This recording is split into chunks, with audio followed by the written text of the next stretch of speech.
Long March two সচিবালয় মনে হয় না পরীক্ষার পিছাবে।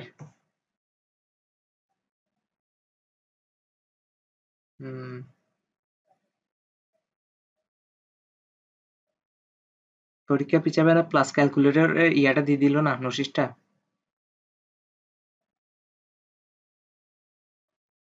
তাহলে তো হয়েছে।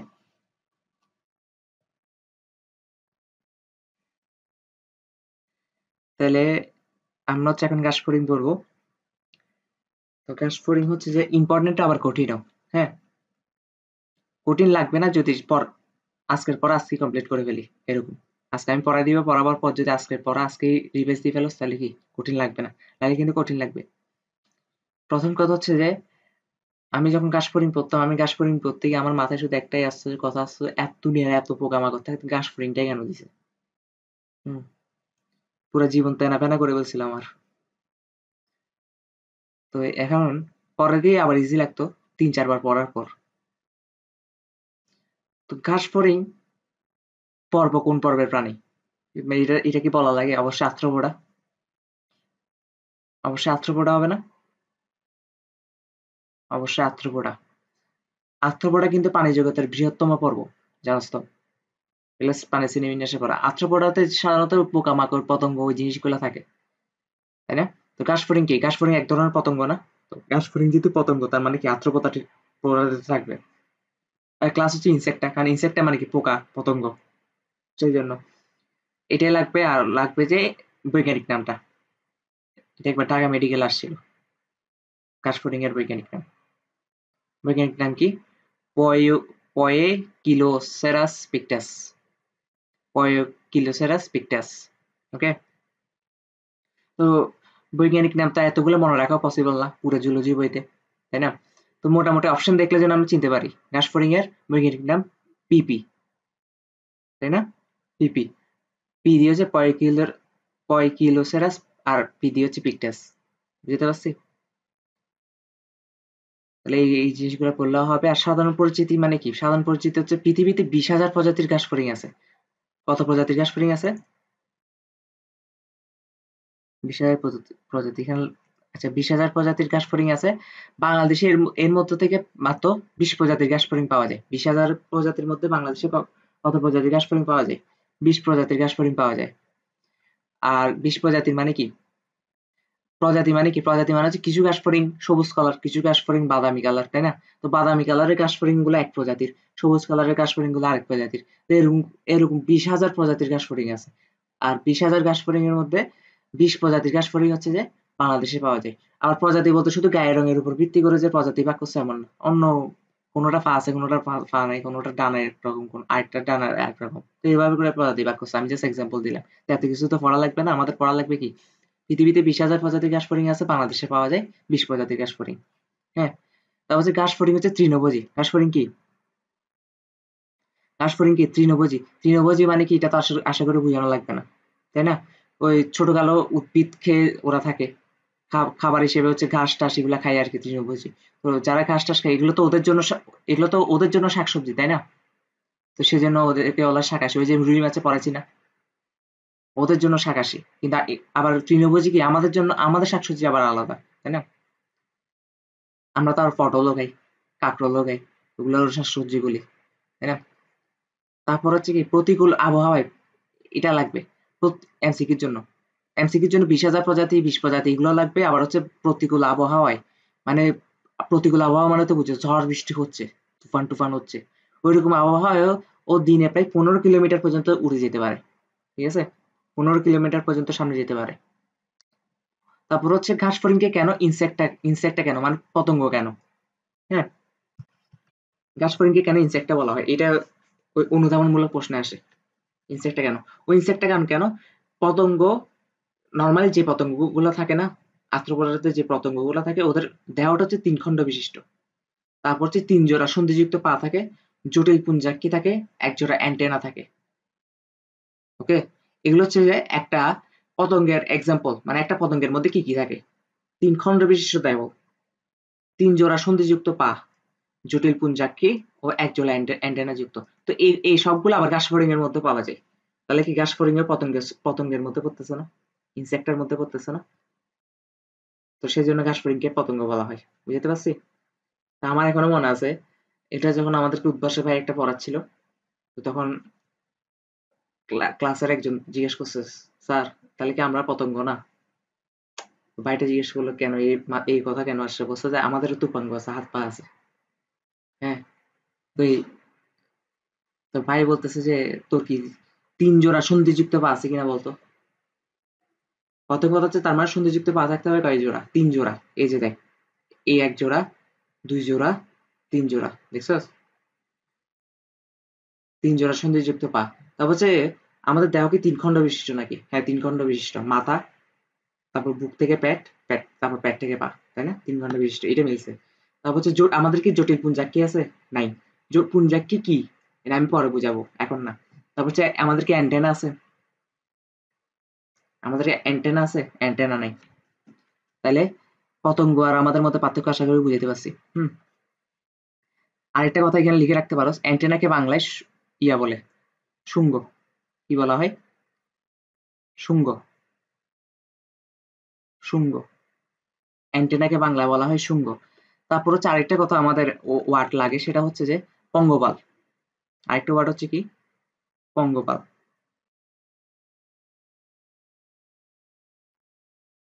পঙ্গপাল, পঙ্গপাল মানে কি?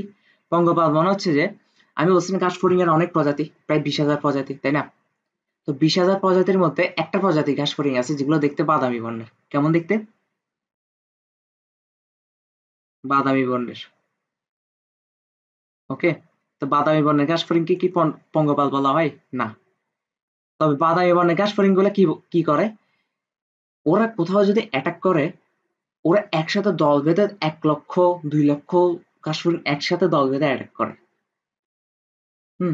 এইভাবে কিন্তু আফ্রিকার করোনার সময় আফ্রিকার পুরো ফসল ধ্বংস হয়ে গেছিল একটা জায়গায়। ফুল ফসল ধ্বংস হয়ে গেছিল করোনার টাইমে। কারণ কেন? লক্ষ লক্ষ ঘাসফড়িং একসাথে দল বেঁধে একটা ফসলের উপর অ্যাটাক করতেছে, বুঝতে পারছো? তো ফসলের থাকবে থাকবে। তোর হচ্ছে যে লক্ষ লক্ষ ঘাসফড়িং দল বেঁধে থাকে। হুম আর ওরা বাদামি বর্ণের। আর ওদেরকে বলা হয় পঙ্গপাল। তার মানে পঙ্গপাল কি বুঝাতে পারছি? ইভেন কোন একটা দেশে তো আমেরিকা মনে হয় এই করোনার টাইমে দিছিল। কি দিছে জানোস? মানে সুবিধা বলতেছে যে যদি কোনো মানুষ যদি পঙ্গপাল গুলাকে ধরতে পারে, তাদেরকে অমুক টাকার দেওয়া হবে, প্রাইজ দেওয়া হবে। পারে তো নেই, কিন্তু চেষ্টা করছিল, মানুষ নামে গেছে। মানুষকে টাকার লোভ দেখালে মানুষ নেমে যায়। তারপর হচ্ছে তার মানে এই স্লাইড ক্লিয়ার নাকি বল? ওকে। তারপর হচ্ছে ঘাসফড়িং কে কেন ইনসেক্ট বলে, এটা অলরেডি বুঝিয়ে দিয়েছি না? দেখো ৩টে অঞ্চলে বিভক্ত, মস্তক, বক্ষ, উদর। তারপর হচ্ছে এক জোড়া পুঞ্জাক্ষী থাকে। এক জোড়া মানে কি ২টা পুঞ্জাক্ষী থাকে। এক জোড়া অ্যান্টেনা থাকে, মানে মাথায় ২টা অ্যান্টেনা থাকে। হ্যাঁ, তার বক্ষ দেশে ৩ জোড়া সন্ধিযুক্ত পাশ, এগুলো তো বলছি না? আবার হচ্ছে এক জোড়া ডানা থাকে না, এটাও ২ জোড়া হবে। কত হবে? ২ জোড়া, তার মানে ৪টা ডানা থাকে। হ্যাঁ, এখন তোর মাথায় প্রশ্ন থাকতে পারে ৪টা ডানা দিয়ে কি উড়ে কিনা? এটা আমরা আজকে ক্লাসে পড়বো একটু পরে। ২ জোড়া ডানা থাকে। হ্যাঁ, তারপর হচ্ছে আর মুক্ত রক্ত সম্বন্ধ, এটা মোস্ট ইম্পর্টেন্ট। তবে ইম্পর্টেন্ট বলতে কি, এগুলো শ্রেণীবিন্যাসে পড়ে আসছিস না? আর্থ্রোপোডা ইয়াতে, আর্থ্রোপোডা আরেকটা কে ছিল তো ভুলে গেছি, আমার তো মনে নেই। আর্থ্রোপোডা হচ্ছে মুক্ত রক্ত সংবহনতন্ত্র দেখা যায়। আর্থ্রোপোডা আর অ্যানেলিডাতে হচ্ছে মুক্ত রক্ত সংবহনতন্ত্র দেখা যায়। এ দেখছো আমার এখানে ওই কিওয়ার্ড গুলো পড়ছে, গেলে মনে আছে। আর্থ্রোপোডা আর অ্যানেলিডা। হ্যাঁ, এগুলাতে কি মুক্ত রক্ত সংবহনতন্ত্র দেখা যায়। রক্ত সংবহনতন্ত্র ২ প্রকার না, বদ্ধ রক্ত সংবহনতন্ত্র, মুক্ত রক্ত সংবহনতন্ত্র, তাই না? তো আমরা যখন মুক্ত রক্ত সংবহনতন্ত্র কি, আশা করি তুই ভুলে গেছিস, বলে আমি জানি। হ্যাঁ, আমরা যখন ঘাসফড়িং এ যখন মুক্ত রক্ত সংবহনতন্ত্র আসবে তখন বুঝিয়ে দিব আবার। হুম তারপর কারণ আজকে পড়া এমনি অনেক আছে। তারপর হচ্ছে ম্যালপেজিয়ান নালিকার সাহায্যে রেচন ক্রিয়া সম্পন্ন করে। এগুলো সব প্রকার, শুধু ইয়া না, আর্থ্রোপোডা না। সরি, শুধু ঘাসফড়িং না, তেলাপোকাও কি ম্যালপেজিয়ান নালিকার সাহায্যে রেচন ক্রিয়া সম্পন্ন করে, এগুলো লাগবে। দুনিয়ার যত আর্থ্রোপোডাতে যত প্রাণী আছে সবারই কি রেচন ক্রিয়া সম্পন্ন হয় ম্যালপেজিয়ান নালিকার সাহায্যে। তারপর হচ্ছে অন্যান্য পতঙ্গের মতো ঘাসফড়িং এর দেহ কাইটিন নির্মিত। হ্যাঁ, কাইটিন নির্মিত বহিঃকঙ্কাল দিয়ে আবৃত। তার মানে ঘাসফড়িং এর দেহটা উপরে একটা কঙ্কাল দ্বারা আবৃত থাকে। ওই কঙ্কালটা কি, ঘাসফড়িং দেহটা কাইটিন নির্মিত একটা আবরণ দ্বারা আবৃত থাকে, সেটা হচ্ছে কাইটিন নির্মিত। এখন হোয়াট ইজ কাইটিন, বলতো কাইটিন কি?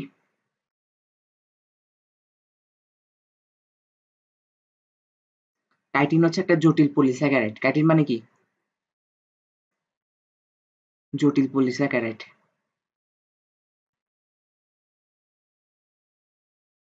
আমি কিন্তু ক্লাস শেষে পাঠাই দিব, মানে পিডিএফ পাঠাই দিব।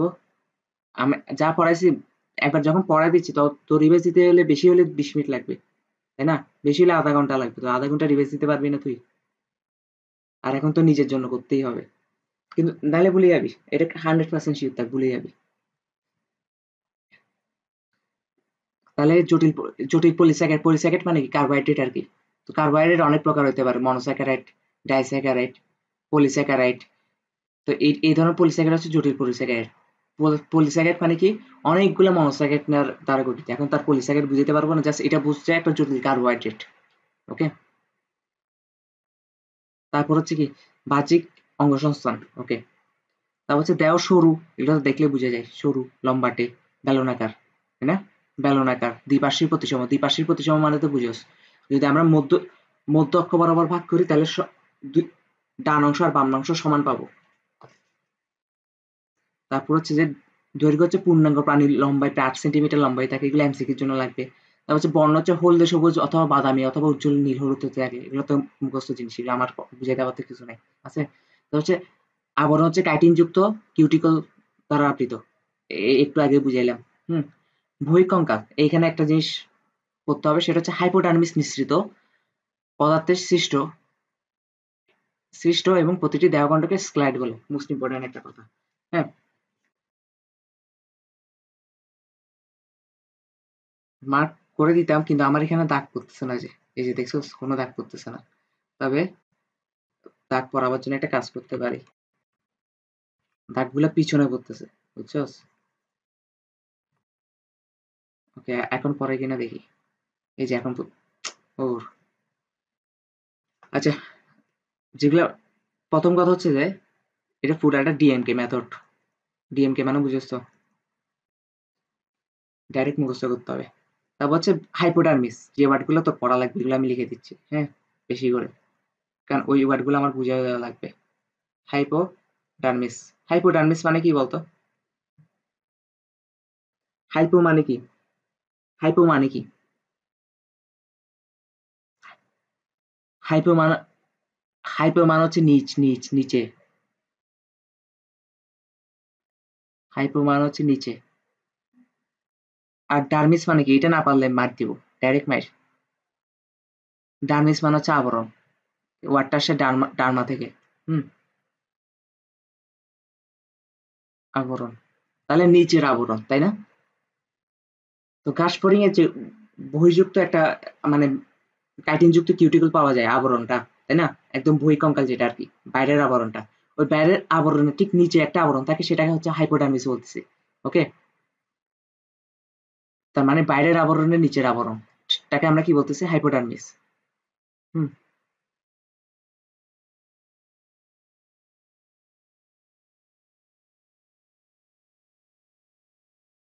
নিচে থাকে কোনটা? হাইপোডার্মিস, তাই না? ওকে, এখন এই হাইপোডার্মিসটা কি করে? হাইপোডার্মিস থেকে একটা পদার্থ নিঃসৃত হয়, কি কি হয়? পদার্থ নিঃসৃত হয়। এটা তো এখানে লেখা আছে, এখানে আমার কিছু বলার নাই, তাই না? তা বলছে প্রতিটি দেহখণ্ডকে স্ক্লেরাইড বলে, মোস্ট ইম্পর্টেন্ট, প্রতিটি দেহখণ্ডকে স্ক্লেরাইড বলে। আমি একটা ঘাসফড়িং নিই, ঘাসফড়িং, এই যে এটা একটা কিউট ঘাসফড়িং, দেখতেছিস তো, তাই না? তো দেখতো প্রতিটা, আমার কালার কই গেল, হ্যাঁ, দেখতো দেহটা প্রতিটা খন্ডে খন্ডে বিভক্ত না? খন্ডে খন্ডে বিভক্ত না, দেখতো? এই যে খন্ডে খন্ডে বিভক্ত, খন্ডে খন্ডে বিভক্ত, পুরা দেহটা হচ্ছে খন্ডে খন্ডে বিভক্ত, তাই না? এই প্রতিটা অংশকে বলতেছে স্ক্লেরাইট, প্রতিটা অংশকে কি বলতেছে? স্ক্লেরাইট। এখানে আমি পরে দিয়ে অনেক আঁকাকি করবো, সেই জন্য এগুলো মুছে দিচ্ছি, হ্যাঁ। প্রতিটা দেহখণ্ডকে কি বলতেছে? স্ক্লেরাইট বলতেছে। তার মানে কি? স্ক্লেরাইট মানে বুঝাইতে পারছি? মোস্ট ইম্পর্টেন্ট, স্ক্লেরাইট বলতেছে। প্রতিটা দেহখণ্ডকে কি বলতেছে? স্ক্লেরাইট। আচ্ছা, আমি এটা চিহ্নিতকরণ করেই দিই, যে কোনো একটা চিহ্নিতকরণ করলে তো হচ্ছে, তাই না? এই যে একটু অংশ চিহ্নিত করে দিই।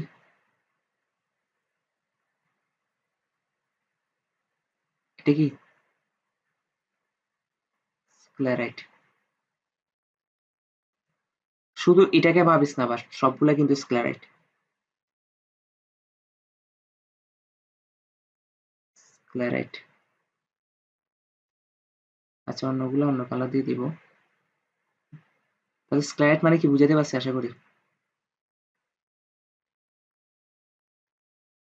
এখন প্রতিটা স্ক্লেরাইট কিন্তু একটা স্ক্লেরাইটের সাথে কিন্তু আরেকটা স্ক্লেরাইট যুক্ত, তাই না? কিভাবে যুক্ত? কিভাবে যুক্ত?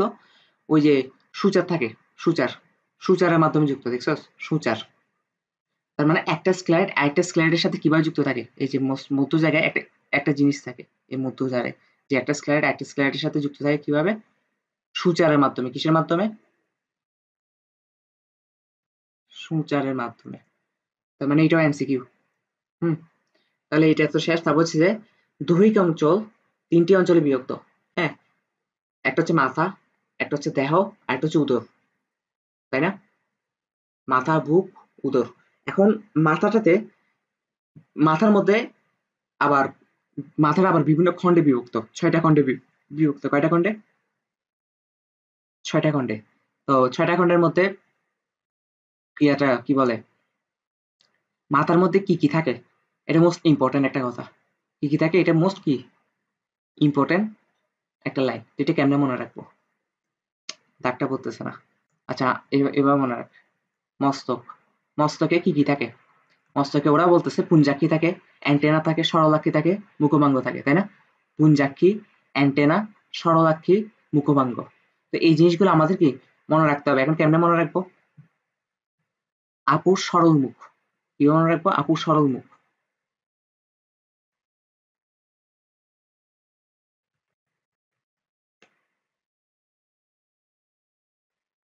আপুর সরল মুখ। আপুর সরল মুখ। তো এখানে আদি কি বলতেছে? আশা করি তুই বুঝছস। আদি হচ্ছে অ্যান্টেনা। আদি কি? অ্যান্টেনা। পু দিয়ে কি? পুঞ্জাক্ষী। সরল দিয়ে কি? সরলাক্ষী, তাই না? সরলাক্ষী। সরলাক্ষী কি? এগুলো পরে বুঝাবো, অনেক ডিটেলস পড়া আছে। হুম। তারপর মুখ দিয়ে কি বুঝাচ্ছে? মুখপাঙ্গ, তাই না? মুখপাঙ্গ। শেষ। এগুলো হচ্ছে মস্তকের মেন খণ্ড, যেগুলা ৬টার মধ্যে মেইন গুলো হচ্ছে এগুলা। হুম। খণ্ড না, এটা খণ্ড না, এটা হচ্ছে মস্তকের মধ্যে কি কি থাকে। আর খণ্ড হচ্ছে, মস্তক হচ্ছে ৬টা খণ্ডে বিভক্ত থাকে। কয়টা খণ্ডে বিভক্ত থাকে? এটাও এমসিকিউর জন্য ইম্পর্টেন্ট। ঘাসফড়িং এর মস্তক ৬টা খণ্ডে বিভক্ত থাকে। আর ঘাসফড়িং এর মস্তকের মধ্যে যে প্রধান জিনিসগুলো পাওয়া যায়, এই জিনিসগুলো কি কি? অ্যান্টেনা, পুঞ্জাক্ষী, মুখপাঙ্গ, সরলাক্ষী। আশা করি বুঝাতে পারছি। তারপর এটা তো কিউটিকল টিউটিকল পড়াবে না, জটিল পরিসেকেট বাইরের আবরণটা। ঘাসফড়িং একদম বাইরের আবরণটা হচ্ছে জটিল পরিসেকেট দ্বারা গঠিত, যেটাকে আমরা বলতেছি কিউটিকল। কাইটিনময় কিউটিকল দ্বারা আবৃত। তারপর হচ্ছে যে প্রতিটা দেহখণ্ডকে বলতেছে স্ক্লেরাইট। হ্যাঁ, স্ক্লেরাইট বলতেছি। তারপর স্ক্লেরাইট গুলা কিসের মাধ্যমে যুক্ত? সূচারের মাধ্যমে যুক্ত না?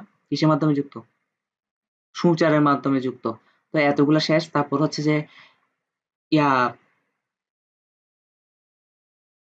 মোটামুটি এখান থেকে আর কিছু পড়াবার নাই আপাতত। একটু পরে পড়াবো নাকি এখন পড়াবো ভাবতেছি। আচ্ছা, এগুলো তো আর একটু পরে আসি। আপাতত এগুলাই। হ্যাঁ, তাহলে চিহ্নিতকরণ এখানে করে দিতেই পারি কোনটা স্লাইড গুলা, কারণ কেন এই জায়গায় আপাতত আঁকাআঁকি করতেছি না আর। হুম। এগুলো হচ্ছে কি সবগুলো কি স্ক্লেরাইট। আর স্ক্লেরাইট গুলো কিসের সাথে যুক্ত? সূচারের মাধ্যমে যুক্ত।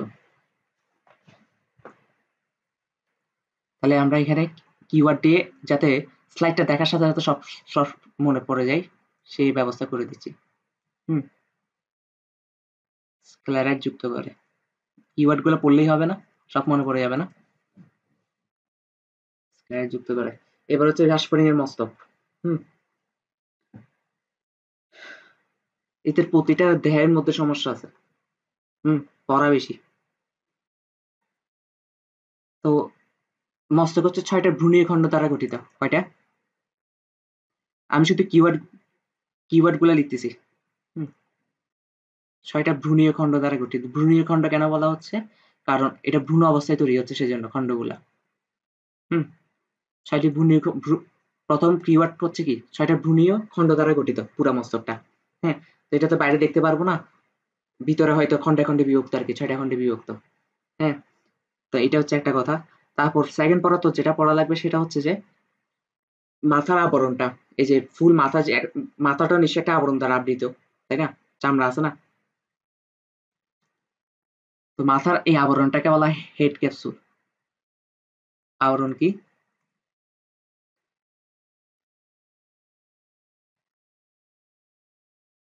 হেড ক্যাপসুল বা এটাকে বলা হয় এপিক্রেনিয়াম। এটাকে কি বলা হয়?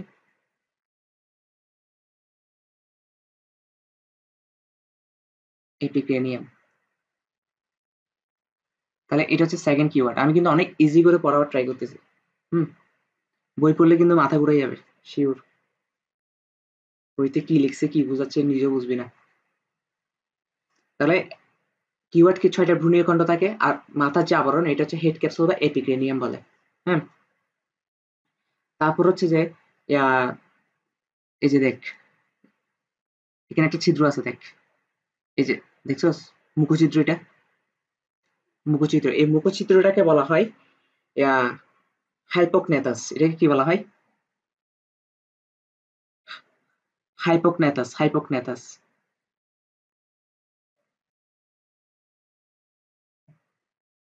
হাইপোকনেথাস। হাইপো মানে কি? একটু আগে বলছি হাইপো মানে হচ্ছে নিচে, তাই না? তাহলে হাইপো মানে হচ্ছে নিচে। আর নেথাস মানে কি?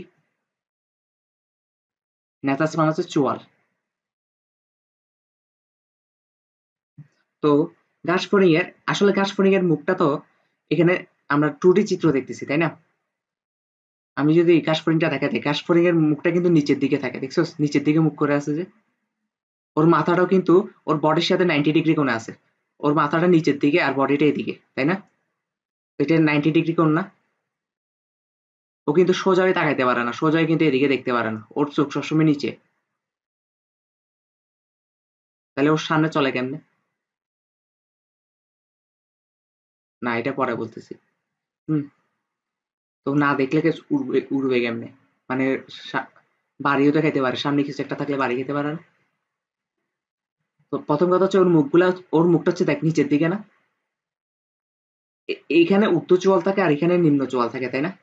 মুখের এখানে নিম্ন চোয়াল আর এখানে উচ্চ চোয়াল। তো নিম্ন চোয়ালটাকে যদি আমরা নিম্ন চোয়াল নিয়ে যদি গবেষণা করি, নিম্ন চোয়াল চোয়াল দেখতে নর্মালি এরকম হয় না? এখানে দাঁত থাকে আর কি, দাঁত। কথার কথা ধর মানুষেরটা হিসাব করতেছি। ম্যান্ডিবল আর কি, ম্যান্ডিবল ম্যাক্সিলা বুঝছস না? তো নিম্ন চোয়ালের নিচের দিকে এখানে এই জায়গায় ফাঁক থাকে, দেখছস? এই ফাঁকটা হচ্ছে যে মুখছিদ্র। সেজন্য এটাকে বলা হয় হাইপোকনেথাস। মানে নিচের চোয়ালের দিকে ছিদ্রটা থাকে, সেজন্য এটাকে কি বলা হচ্ছে? আশা করি বুঝাইতে পারছি। তাহলে ঘাসফড়িং এর ক্ষেত্রে প্রথম প্রশ্ন এখান থেকে মস্তক থেকে 3টা প্রশ্ন পেয়ে গেছো। যে মস্তক কয়টা খণ্ড দ্বারা গঠিত? 6টা। আবরণ হচ্ছে হেড ক্যাপসুল বা এপিক্রেনিয়াম। তারপর হচ্ছে হাইপোকনেথাস। আর ঘাসফড়িং এর যে মুখচিত্র থাকে এটাকে বলা হয় হাইপোকনেথাস। 3টা প্রশ্ন পাইছিস না? তারপর হচ্ছে মস্তককে আবার ইয়া কয়েকটা ভাগে ভাগ করা হয়েছে। হুম, এগুলো আমি আগে পরের ইয়াতে যাই। এগুলো মনে রাখবি কিভাবে? কাকা কাকা ফ্রাই বাজে। ইয়েস, পাইক্রমে দাগ পড়তেছে। কাকা ফ্রাই ভাজে। কাকা দিয়ে কি? কাকা দিয়ে হচ্ছে যে ক্লাইপিয়াস। কাকা দিয়ে কি? ক্লাইপিয়াস। তো ক্লাইপিয়াস কোনটা? এই যে এটা হচ্ছে ক্লাইপিয়াস, এ দেখ প্লেটের মতন একটু অংশ হচ্ছে ক্লাইপিয়াস, দেখছস একটা প্লেটের মতন অংশ আছে এই জায়গায়, এটাকে কি বলতেছি আমরা? ক্লাইপিয়াস।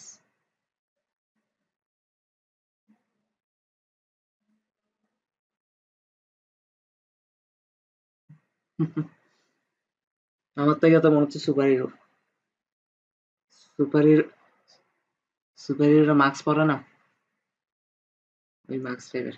তাহলে ক্লাইপিয়াস কি বুঝাইতে পারছি? ফাই দিয়ে কি? ফাই দিয়ে হচ্ছে ফ্রান্স, ফাই দিয়ে কি? ফাই দিয়ে হচ্ছে ফ্রান্স। ফ্রান্স কোনটা? ফ্রান্স হচ্ছে এটা, এই যে এতটুকু অংশকে ফ্রান্স বলতেছি, যে এতটুকু অংশকে আমরা কি বলতেছি? ফ্রান্স। আচ্ছা, আমাকে কি কেউ বলে দিছে এতটুকু অংশ ফ্রান্স? না, আমি বুঝতেছি। কেন জানোস? বেসিক, ওই মানুষের অঙ্গ চালনা চ্যাপ্টারটা আছে না, ওখানে বডির ফুল স্ট্রাকচার দেওয়া আছে, যে কোন সাইডটাকে কি বলে, নাকের কোন সাইডে কি কি বলে, ফ্রন্স কোনটাকে বলে, কপালের কোন সাইডকে ফ্রন্স বলে। হ্যাঁ, তো জিনিসগুলো হচ্ছে বেসিক পড়ে ফেললে, বায়োলজি হচ্ছে একবার যদি ওয়ার্ড ওয়ার্ড ওয়ার্ড চিনে যাস, যে কোন ওয়ার্ডকে কি বলে, কোন ওয়ার্ডটাকে কি বুঝাই, তাহলে দুনিয়া সবই পারবি। তাহলে এতটুকু অংশ কি কি বলা হচ্ছে? ফ্রান্স। তারপর হচ্ছে আর কি থাকে? আর হচ্ছে কাকা ফ্রাই ভাজে। আচ্ছা, ভার্টেক্স। ভা দিয়ে হচ্ছে কি? ভা দিয়ে হচ্ছে ভার্টেক্স। ভা দিয়ে হচ্ছে ভার্টেক্স, আর জে দিয়ে হচ্ছে জেনা। জেনা কয়টা থাকে? জেনা হচ্ছে দুইটা থাকে, দুইটা থাকে। আচ্ছা, তাহলে ভার্টেক্স কোনটা? ভার্টেক্স হচ্ছে এটা, এই যে কপালের অংশটাকে দেখতেছস, এটাকে বলা হচ্ছে ভার্টেক্স। এটাকে কি বলা হচ্ছে? ভার্টেক্স। ওই দিন রুই মাছের যেমন আতুরি বুতুরি সব বাইর করে বলছে, এবার ঘাসফড়িং এরও বের করবো, কোনো কিছু বাদ যাবে না। হুম, ভার্টেক্স। আর এই দুই সাইডে, এই দুই সাইডে, এই দুই সাইডে দেখতেছস, এই দুই সাইডের খণ্ডটাকে বলা হয়, এইদিকে তো আবার দাগি হয়ে যাচ্ছে, এই দুই সাইডের খণ্ডকে কি বলা হয়? এই দুই সাইডের খণ্ডকে জেনা। এই দুই সাইডের খণ্ডকে বলা হয় জেনা। আশা করি মাথার সব, মাথা নিয়ে সব আলোচনা শেষ, তাই না? তো মাথার ৬টা ভ্রূণীয় খণ্ড দ্বারা খণ্ডকে বিভক্ত। তো ৬টার মধ্যে আমরা ৫টায় দেখলাম, দেখ। ভার্টেক্স একটা, তারপর হচ্ছে যে ক্লাইপিয়াস একটা, ২টা হয়ে গেল, জেনা ২টা, ৪টা হয়ে গেল, আর ফ্রন্স একটা, ৫টা। আর ৬ নাম্বার খণ্ড কোনটা এটা আমি এখনো আবিষ্কার করতে পারিনি। ঠিক আছে? এটা আমি জানিও না কোনটা। ৬ নাম্বার খণ্ড হয়তো এটা আছে, যেটার নাম, যেটা কোনো কাজ টাজ নাই, সেজন্য আর বলাও নাই। হুম, তাহলে এটা গেল পড়া। এখন পড়ার মধ্যে এখানে হচ্ছে সবথেকে ইম্পর্টেন্ট একটা কথা। প্রথম কথা হচ্ছে পুঞ্চাক্ষী নিয়ে। প্রথম কথা হচ্ছে কি নিয়ে? যেহেতু মাথা মাথা মাথা নিয়ে এখন আলোচনা শেষ নাই, মাথার মধ্যে তো পুঞ্চাক্ষী থাকে, তাই না? এগুলো পুঞ্জাক্ষী, এগুলো পুঞ্জাক্ষী না? এগুলোকে বলা হয় পুঞ্জাক্ষী। তো পুঞ্জাক্ষী, এগুলো হচ্ছে পুঞ্জাক্ষী।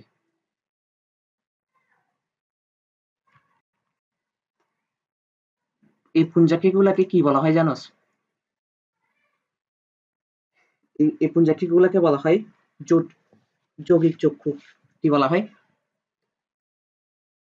যৌগিক, যৌগিক চক্ষু। যৌগিক চক্ষু কেন বলা হয়? কারণ এই পুঞ্জাক্ষী গুলা নিয়ে যদি আমরা একটু আলোচনা করি, একটু, এই ধর এটা একটা পুঞ্জাক্ষী, ওকে, এটা ধর একটা পুঞ্জাক্ষী। এই পুঞ্জাক্ষীর মধ্যে আমরা যদি একটু মাইক্রোস্কোপ দিয়ে দেখি, তখন দেখবো যে এই পুঞ্জাক্ষীটা অনেকগুলো খণ্ডে বিভক্ত। হ্যাঁ, অনেকগুলো একক খণ্ড দ্বারা গঠিত এই পুঞ্জাক্ষীটা। একটু যদি মাইক্রোস্কোপ দিয়ে দেখি, অনেকগুলো একক খণ্ড দ্বারা গঠিত। তো এই একক খণ্ডগুলা, অনেকগুলো যেহেতু একক খণ্ড দ্বারা গঠিত, একটা চোখ, আমাদের চোখের কথা চিন্তা কর, আমাদের একটা চোখ নিয়ে গঠিত, তাই না? আর ওদের একটা চোখ মানে পুঞ্জাক্ষীরা অনেকগুলো চোখ দ্বারা গঠিত, এই ব্যাপারটা এমন দেখাচ্ছে না, অনেকগুলো খণ্ড দ্বারা গঠিত। তো সেজন্য এটাকে বলা হয় যৌগিক চক্ষু। হুম। আর হ্যাঁ, দেখে। হ্যাঁ, আরে সামনে পড়া আছে তো, চোখ ওরা কেমনে দেখে? কোনো ঘাসফড়িং মোজাইক, মোজাইক দৃষ্টিতে দেখে, কোনো ঘাসফড়িং ডাইরেক্ট দৃষ্টিতে দেখে আমাদের মতো, মানে লাইট আলোক রিফ্লেকশন দিয়ে, এগুলো অনেক পড়া আছে। মাত্র তো ঘাসফড়িং ঢুকছো না। তো যোগীর চক্ষু কেন বলা হয়? কারণ অনেকগুলো খণ্ড দ্বারা গঠিত। আমি কিন্তু সবগুলো লিখে দিচ্ছি যাতে তোর রিভাইজ দিতে সুবিধা হয়, সুন্দর করে লিখে দিচ্ছি, জাস্ট কিওয়ার্ড পড়ে যেন রিভাইজ হয়ে যায়। অনেকগুলো খণ্ড দ্বারা যুক্ত, সরি যুক্ত না, এটাকে যুক্ত বললে তো ভুল হচ্ছে, অনেকগুলো খণ্ড দ্বারা গঠিত। অনেকগুলো খণ্ড দ্বারা গঠিত, তাই এখন সেই জন্য এটাকে যৌগিক চক্ষু বলা হচ্ছে। আর প্রতিটি খণ্ডকে ওমাটিডিয়াম বলা হয়। কি বলা হয়? ওমাটিডিয়াম। অনেকগুলো টার্ম কিন্তু অলরেডি পেয়ে গেছোস, তাই না? অনেক কঠিন কঠিন টার্ম মনে রাখতে হবে এখানে। তাহলে অনেকগুলো খণ্ড দ্বারা গঠিত, প্রতিটি খণ্ডকে কি বলা হচ্ছে?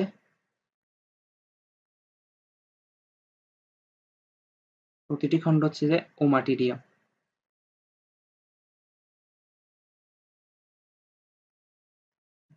ওমাটিডিয়াম পারা যাবে? তাহলে এই গেল পুঞ্জাক্ষী। তারপর হচ্ছে সরলাক্ষী। হ্যাঁ, তারপর হচ্ছে কি? সরলাক্ষী। আমি যদি পুঞ্জাক্ষীটাকে একটু মুছি, এই পুঞ্জাক্ষীটাকে একটু মুছি, তাহলে দেখতো তিনটা সরলাক্ষী দেখা যাচ্ছে কিনা মাথার মধ্যে। এই যে এটা একটা সরলাক্ষী, এটা একটা সরলাক্ষী, এটা একটা সরলাক্ষী দেখা যাচ্ছে, নীল কালার দিয়ে মার্ক করে দিছি যে। তো এই তিনটা হচ্ছে সরলাক্ষী। এগুলাকে কি বলা হয়? সরলাক্ষী। তো সরলাক্ষীকে আরেকটা নামে ডাকা হয়, পুসেলি। কি নামে ডাকা হয়? পুসেলি। আমি যে কথাগুলো বলতেছি সবগুলো কিন্তু ইম্পর্টেন্ট, সবগুলো এমসিকিউতে আসে। সরলাক্ষীকে আরেক নাম হচ্ছে ওসেলি। হ্যাঁ, এই ওসেলিকে রেটিনের সাথে তুলনা করা হয়েছে, মানবদেহের রেটিনের সাথে তুলনা করা হয়েছে। কার সাথে তুলনা করা হয়েছে? মানুষের চোখের রেটিনের সাথে তুলনা করা হয়েছে।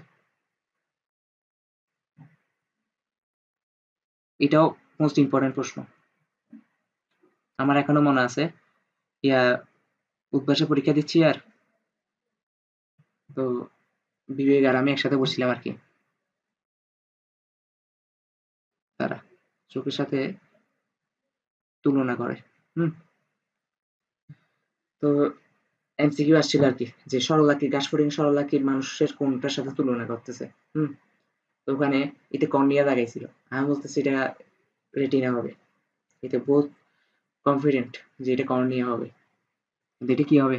রেটিনা হবে। তো এটা মোস্ট ইম্পর্টেন্ট একটা কোয়েশ্চেন, রেটিনার সাথে তুলনা করতেছে। এখন কথা হচ্ছে রেটিনার সাথে কেন তুলনা করা হয়? তো মানুষের রেটিনার পিছনে, ঠিক রেটিনার পিছন দিয়ে একটা স্নায়ুতন্তু গেছে, এটাকে বলা অপটিক্যাল স্নায়ুতন্তু। রেটিনার পিছন দিয়ে একটা স্নায়ুতন্তু গেছে, যে স্নায়ুতন্তু হচ্ছে ব্রেনে গেছে আর কি। স্নায়ুতন্তুর কাজ কি? ব্রেনে যাওয়া, তাই না? ব্রেন থেকে সিগন্যাল হয়, বডি থেকে সিগন্যাল ব্রেনে যাবে, নতুবা ব্রেন থেকে সিগন্যাল বডিতে আসবে। এগুলো তো স্নায়ুতন্তুর কাজ, তাই না? তো রেটিনার পিছনে এক কয়েক জোড়া স্নায়ুতন্তু গেছে, সেই জন্য এটা হচ্ছে একটা রিজন।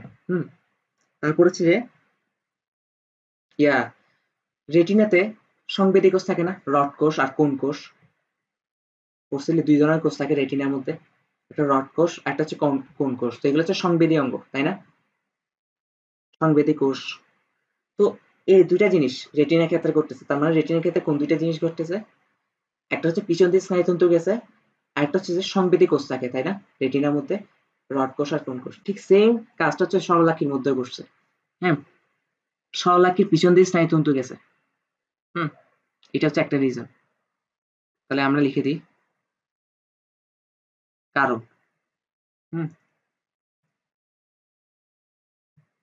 সরলাক্ষীর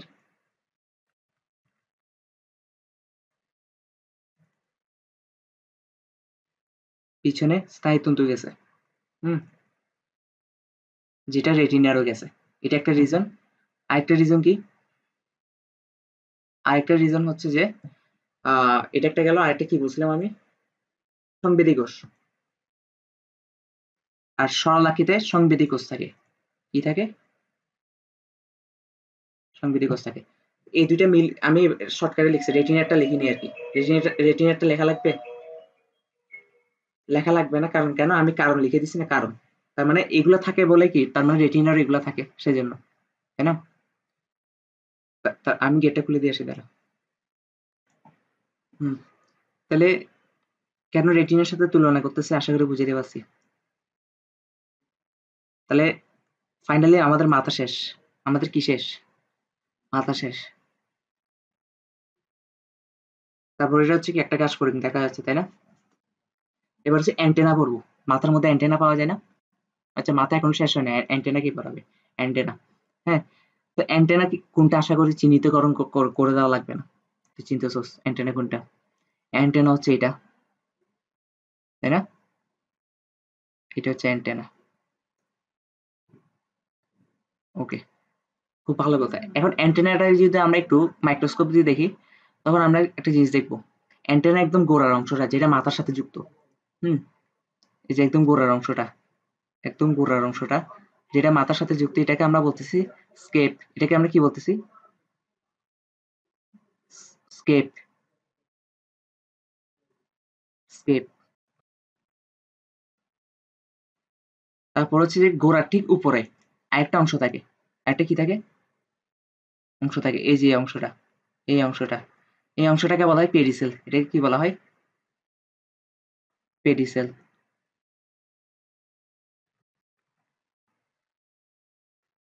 পেডিসেল। আর পেডিসেল হচ্ছে অবিভক্ত। এটা এমসিকিউতে আসে। অবিভক্ত। অবিভক্ত মানে হচ্ছে যে খন্ডে খন্ডে বিভক্ত না, এটা একটাই খন্ড। বুঝতে পারছি? তাহলে পেডিসেল। আর উপরের লেজের মতো অংশটাকে কি বলা হচ্ছে? ফ্লাজেলাম।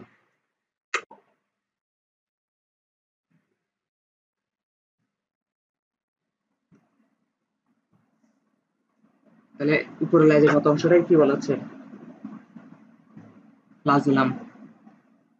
কারণ এক বচনে হচ্ছে ফ্লাজেলাম, বহু বচনে হলে ফ্লাজেলা হইতো। হুম। তারপর হচ্ছে যে এই ফ্লাজেলার কাজ কি?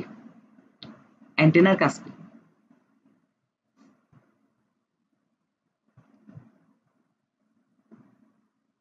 দেখি বলতো অ্যান্টেনার কাজ কি?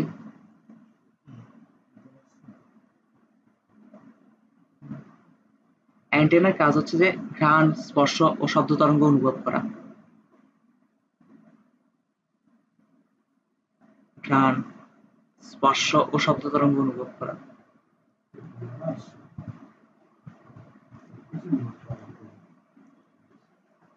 শব্দ তরঙ্গ অনুভব করা।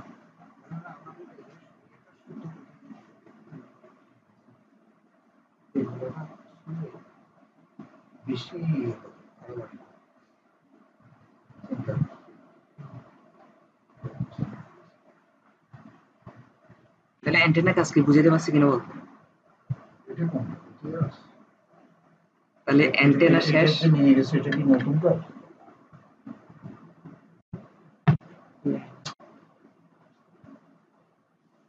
আচ্ছা, আর ফ্লাজেলাম হচ্ছে 25টা খণ্ডে বিভক্ত। কতটি খণ্ডে বিভক্ত? এই যে দেখ, 25টা খণ্ডে। যদিও এখানে দেখা যাচ্ছে না, কিন্তু এভাবে এভাবে 25টা খণ্ডে বিভক্ত। বুঝতে পারছি? তাহলে কতটি খণ্ডে বিভক্ত? 25টি খণ্ডে বিভক্ত। 25টি খণ্ডে বিভক্ত। বিভক্ত। তাহলে এটা গেল একটা। তারপর আর কি কি পড়ানো আছে? আর পড়ানো আছে, এটা গেল অ্যান্টেনা। হুম। তারপর হচ্ছে মুখপাঙ্গ। মুখপাঙ্গ মানে হচ্ছে মুখচিত্রের চারপাশে যে উপাঙ্গগুলো থাকে, এগুলোকে কি বলা হচ্ছে? মুখপাঙ্গ। এই যে আমি যদি চিহ্নিতকরণ করে দিই, এটা হচ্ছে মুখচিত্র, তাই না? এই মুখচিত্রের চারপাশে, এই চারপাশে অনেকগুলো উপাঙ্গ পাওয়া যায়, এগুলাকে কি বলা হচ্ছে? মুখপাঙ্গ। তাহলে আমরা এটাও লিখে দিই। আমার কথা বোঝা যাচ্ছে? ফ্রেন্ডস আছি তো? মুখচিত্রের চারপাশে যে উপাঙ্গগুলো পাওয়া যায়, হ্যাঁ, উপাঙ্গগুলো পাওয়া যায়, এগুলাকে কি বলা হচ্ছে? মুখপাঙ্গ। মুখপাঙ্গ। আর কাশফড়িংয়ের মুখপাঙ্গ গুলাকে ম্যান্ডিবুলেট, ম্যান্ডিবুলেট বলা হয়। কি বলা হয়? মুখোপাঙ্গগুলোকে ম্যান্ডিবুলেট বলা হয়।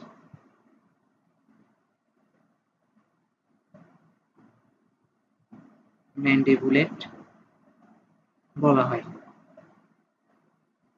ম্যান্ডিবুলেট কেন বলা হয়? কারণ ওরা যে চর্বণ উপযোগী, চাবাইতে পারে, চাবাতে সাহায্য করে, চর্বণ উপযোগী। ম্যান্ডিবুলেট কেন বলা হয়?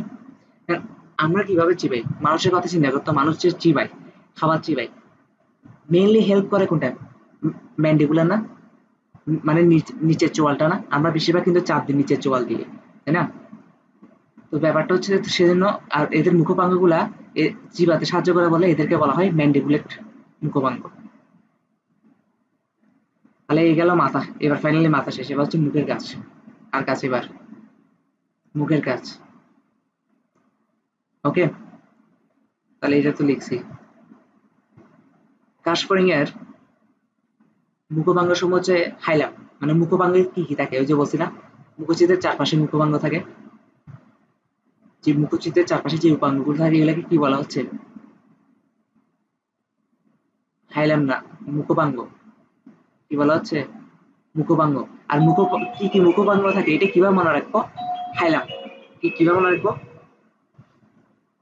হাইলাম দিয়ে। তার আওয়াজ কে জানি আসছে। মুখছিদ্রের চারপাশে যে উপাঙ্গগুলো পাওয়া যায় এগুলাকে বলতেছে মুখোপাঙ্গ।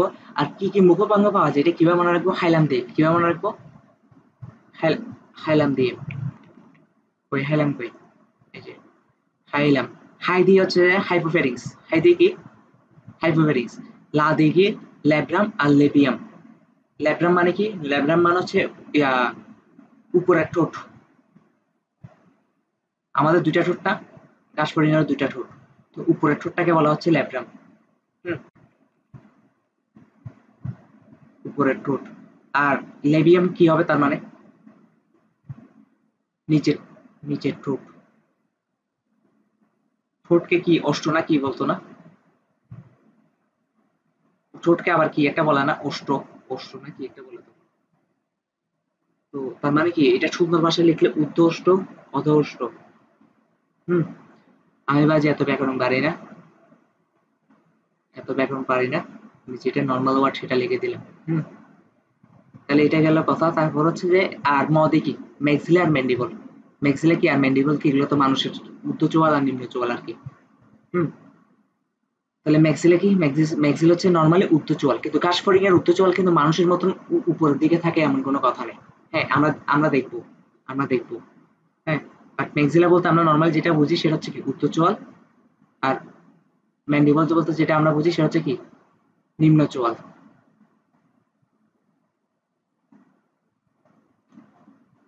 তাহলে এই গেল।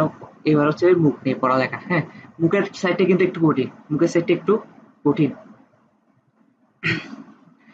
তো এই জায়গাগুলো হচ্ছে আসলে ডিএনকে মেথডে কি মুখস্থ রাখতে হবে। হুম, প্রথম কথা হচ্ছে মুখের সাইডে এটা হচ্ছে মুখচিত্র। এটা কি? এটা হচ্ছে মুখচিত্র। তারপর হচ্ছে যে উপরের ঠোঁটটা দেখতে হচ্ছে এরকম। উপরের ঠোঁটটা কোন জায়গায় অবস্থিত? We don't know. ঠিক আছে, আমরা জানি না। নর্মালি হচ্ছে এটাকে উপরের ঠোঁট বলা হচ্ছে আর কি। এটাকে উপরের দিকে এরকম একটা ঠোঁট। আর উপরের ঠোঁটটা যদি আমরা যদি একটু মাইক্রোস্কোপ দিয়ে দেখি দেখতে এমন দেখাবে। উপরের ঠোঁট, এই যে ল্যাব্রাম দেখছস? ল্যাব্রাম। আর লেবিয়াম হচ্ছে যেটা দেখা যাচ্ছে না। এটা আমরা তো 2D চিত্র, নিচের দিকে একটা আরেকটা ঠোঁট আছে, বুঝতে পারছি? নিচের দিকে আরেকটা ঠোঁট আছে, আমরা তো উপর থেকে দেখতেছি, তাই না? এটার নিচে আরেকটা ঠোঁট আছে। এই যে এটার নিচে কি আরেকটা ঠোঁট আছে। তো ওইটাকে আমরা কি বলতেছি? ওইটাকে আমরা বলতেছি লেবিয়াম। একটু আগে বলছি নিচের ঠোঁটকে লেবিয়াম বলে। আর লেবিয়ামটা দেখতে হচ্ছে এরকম, দেখছস? লেবিয়াম দেখতে হচ্ছে এরকম। তো লেবিয়াম দেখতে এরকম, এটা নিয়ে কোনো কথা নেই। এখন লেবিয়ামের ঠোঁট হচ্ছে যে আবার কয়েকটা অংশে বিভক্ত, এটা তো দেখাই যাচ্ছে, তাই না? তো লেবিয়ামের উপরের পার্টটাকে বলা হয় ম্যান্টাম। উপরের পার্টটাকে কি বলা হয়? ম্যান্টাম। ম্যান্টাম। এই টার্মগুলো কিন্তু মনে রাখতে হবে। ম্যান্টাম। তারপর হচ্ছে ম্যান্টামের নিচে যেটা থাকে, ম্যান্টাম এর নিচে যেটা থাকে এটাকে কি বলা হয়? একদম ইজি নাম। সাবমেন্টাম, সাব মানে নিচে, যেটা মেন্টামের নিচে থাকে সেটাকে বলা হয় সাবমেন্টাম। বুঝতে পারছি? সাবমেন্টাম। তারপর হচ্ছে আর কি, তারপর হচ্ছে যে আমিও তো ভুলে গেছি। ইয়া, এই যে বাল্বের মতন অংশ দেখতেছস, এই যে বাল্ব ইয়ার মতন,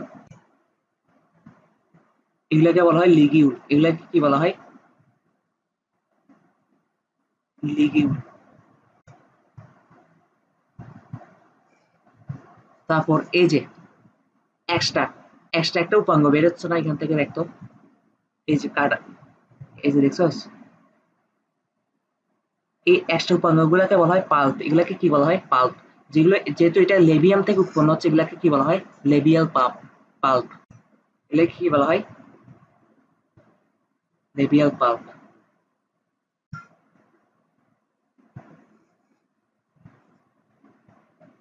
লেবিয়াল পাল্প। ওকে, তাহলে ইয়া শেষ, নিচে ঠোঁট নিয়ে কাজ শেষ, উপরে ঠোঁট নিয়েও কাজ শেষ। তারপর হচ্ছে যে ম্যাক্সিলা। এবার কি করতে, আচ্ছা ম্যান্ডিবলটা পড়াই দিই। ম্যান্ডিবল, ম্যান্ডিবল মানে কি? নিম্ন চোয়াল না? কিন্তু আমাদের নিম্ন চোয়াল দেখতে নর্মালি এরকম হয় না, এখানে দাঁত থাকে, তাই না? কিন্তু কাশমণিটা তাই, কাশমণিটা হচ্ছে এটাই, এটাই হচ্ছে ম্যান্ডিবল। হ্যাঁ, এটা নিচের দিকে কিভাবে থাকে, কেমনে থাকে, এগুলো আমাদের জানার দরকার নেই। ওকে, ডান দিকে একটা থাকে আর একটা বাম দিকে থাকে, সেজন্য এগুলাকে কি বলে? রাইট ম্যান্ডিবল আর লেফট ম্যান্ডিবল। বুঝতে পারছি? নিচের দিকে থাকে। তো এটা তো চিত্র, আমরা যেহেতু উপর থেকে দেখতেছি তাহলে তো বোঝা যাবে না, তাই না? তো ম্যান্ডিবলের কাজ কি? ম্যান্ডিবলের কাজ হচ্ছে খাবার চিবানো, খাবার কাটা। এগুলো তো একদম কমন সেন্স থেকে বলা যায়, তাই না? যেটা মানুষের কাজ সেটাই, খাবার চিবানো, তারপর হচ্ছে খাবার কাটা।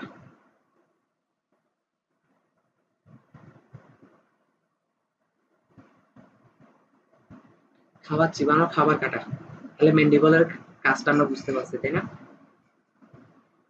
আচ্ছা, তাহলে এখন ম্যান্ডিবলের কাজ শেষ। ডান দিকে একটা থাকে, বাম দিকে একটা থাকে, লাস্ট হচ্ছে ম্যাক্সিলা। ম্যাক্সিলাও ডান পাশে একটা, বাম পাশে একটা। ওকে, ডান পাশে একটা, বাম পাশে একটা। কিন্তু এখানে কাজ আছে, এই যে আমি একটা একটা ম্যাক্সিবল দিয়ে চিহ্নিতকরণ করে দিচ্ছি আর কি। হ্যাঁ, তো ম্যাক্সিলার একদম গোড়ার দিকে যেটা থাকে, এই যে একটু অংশ দেখতেছোস, এই যে আমি চিহ্নিত করে দিচ্ছি সবুজ কালার দিয়ে, এটাকে বলা হয় কার্ডো। এটাকে কি বলা হয়? কার্ডো। আশা করি কেন আমি পড়াবার শেষে রিভাইজ দেওয়া লাগবে বুঝতে পারছিস। আমরা কিন্তু কাশ্মীরে এখন ঢুকিও নাই, জাস্ট এখন মাথা নিয়ে কাজ করতেছি। উপরের সাইডে হচ্ছে প্রথম অংশটা কি? কার্ডো। হ্যাঁ, তারপর কার্ডো থেকে একদম একটু অংশ পর্যন্ত, এই যে একটু অংশ পর্যন্ত দেখছস, এই যে একটু অংশ পর্যন্ত দেখাইতে পারছি, এটাকে বলা হয় স্টাইপস। এটাকে কি বলা হয়? স্টাইপস।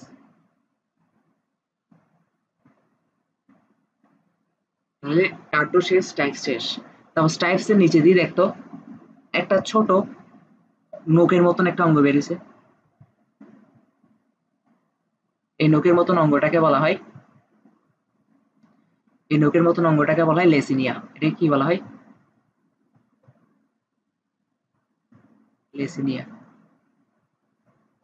আর লেসিনিয়ার ঠিক পিছনে, যেটা আমি দেখাইতে পারতেছি না চিত্রে, হ্যাঁ, লেসিনিয়ার ঠিক পিছনে একটা ঢাকনার মতন অংশ থাকে, এর পিছনে একটা ঢাকনার মতন অংশ থাকে।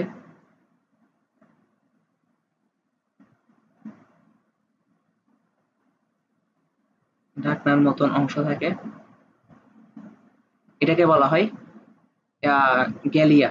এটাকে কি বলা হয়? গ্যালিয়া। তাহলে মোটামুটি বুঝতে পারছি তো। আজকে নাকি আমার রাশিতে লেখা আছে যে আমি যে কাজ করতে চাইবো এই কাজ নাকি আমি পারফেক্টলি করতে পারবো না। আমি তোকে পড়া, আমি তোকে পড়াবার আগে ভাবতেছি যে এমন পড়াচ্ছি, কঠিন পড়া, ঘাস কঠিন পড়াচ্ছি, বুঝাইতে না পারলে কেমন হবে। এখন সেই জন্য স্লোলি পড়াচ্ছি অনেক, যাতে কোনো মিস্টেক না করি। রাশি আমার ইয়া দেখে আর কি, ফুসফুস দেখে আর কি, বসে বসে কি বলে মেষ রাশিতে আজকে এগুলো এগুলো লেখা আছে। মাঝে মাঝে মিলে যায় এই কথাগুলা। সেজন্য আমি ভাবতেছি যে পড়াবার বাজে আজকে অনেক স্লোলি পড়াইতে হবে, তাড়াতাড়ি করতেছি না সেই জন্য। এখন পর্যন্ত এখন পর্যন্ত তো ঠিক পড়াইছি নাকি? আবার বিকেলে কিছু কাজ করতে, বিকেলে কিছু কাজ করাইছি, কাজ করছে পিসির সাথে উল্টাপাল্টা কাজ করতেছিলাম। আমি কি রে ভাই রাশি কতদিন মিলিয়ে যাচ্ছে। তাহলে লেসিনিয়া থাকে, লেসিনিয়ার পিছনে হচ্ছে টাকার মতো একটা অংশ থাকে, এটাকে কি বলা হয়? গ্যালিয়া বলা হয়। হুম, তাহলে মুখবাঙ্গ নিয়ে আশা করি সবকিছু পড়াই ফেলছি, কিছু তো বাদ যায় নাই। আর কিছু তো বাদ যায় নাই, না বাদ যায় নাই। হুম, তাহলে এগুলা কিন্তু সাথে সাথে পড়ে ফেলতে হবে, তাহলে মনে থাকবে না।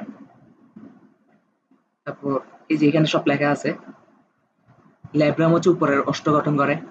হ্যাঁ, খাবার ধরে রাখতে এদের কাজগুলো কিন্তু ইম্পর্টেন্ট, খাবার ধরে রাখতে। আর উপরের ওষ্ঠের কাজ কি জানো? ম্যান্ডিবলের দিকে খাবার ঠেলে দেয়, খাবারটা ঠেলে দেয়। হ্যাঁ, উপরের ঠোঁটের কাজ হচ্ছে কি ম্যান্ডিবলের দিকে খাবারগুলো ঠেলে দেয়, যাতে খাবারগুলো চিবাইতে পারে পরবর্তীতে। হুম, তো এই যে এইখান থেকে এমসিকিউ আসে, ম্যান্ডিবলের দিকে খাবার ঠেলে দেয় কোনটা? উপরের ওষ্ঠ মানে ল্যাব্রাম।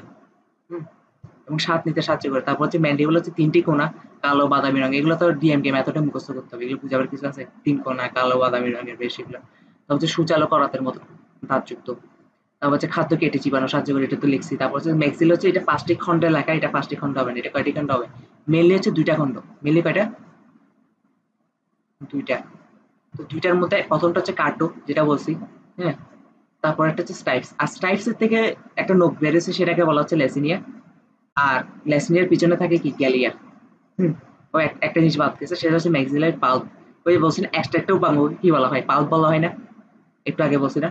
তাহলে এখান থেকে দেখতে একটা এক্সট্রা উপাঙ্গ বেরিয়েছে না? এই যে দেখছস? তাহলে যেহেতু এটা ম্যাক্সিলারি, যেহেতু এটা ম্যাক্সিলারি থেকে বেরিয়েছে, সেজন্য এটাকে কি বলা হয়? Maxillary pulp.